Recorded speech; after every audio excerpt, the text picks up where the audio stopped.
Hi, I'm Tim Rajeff. If you own an Echo Ion fly reel and want to know how to switch from left to right hand wind, I'm going to make it really simple and show you the steps you need to accomplish that.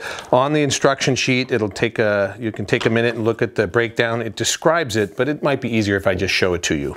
To start with, to take the spool off, there's an O-ring underneath this center cap. That's the drag knob. That's how you tighten and loosen the drag. And on the side with the handles, you just loosen this a few turns. That's enough for the O-ring to relax, and that's how you take the spool off. That's a good tip to use when you're on the river and you want to change or pull the spool off. Don't unscrew the cap all the way because you might lose the cap in the water. Just loosening it enough is enough for that O-ring to relax, and now you can take the spool off. So to switch from left to right hand wind, we simply remove the retainer cap all the way, set that down, and underneath it is a Phillips screw. Use a number 1 or a number 2 Phillips screwdriver. Loosen the screw all the way until it comes off. Now I'm going to set that off to the side.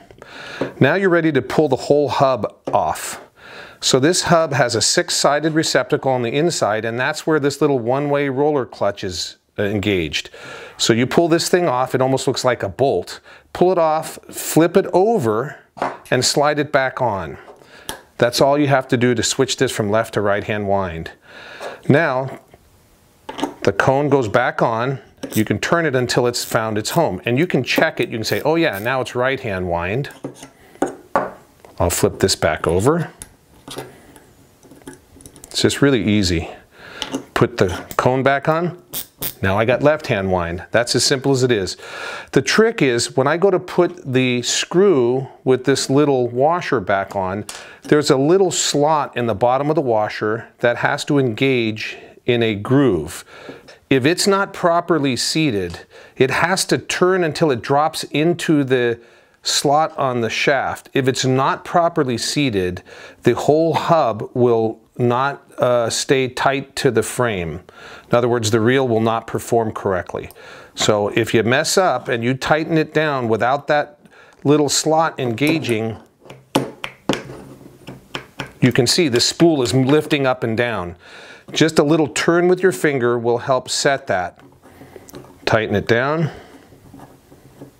And I'm going to double check before I put the cap on. Pulling it in and out, making sure it rotates correctly. I'm all set. I'll just turn this a few turns, slide the spool back on.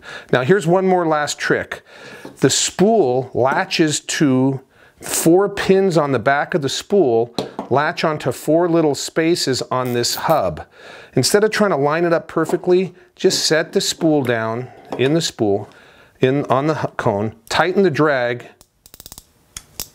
and I just engaged it. That way the teeth will find their home. And there you go. That's how you switch any of our ion reels, whether it's a small trout reel all the way up to the big 10, 12 size reels. That's how you switch it from left to right hand wind.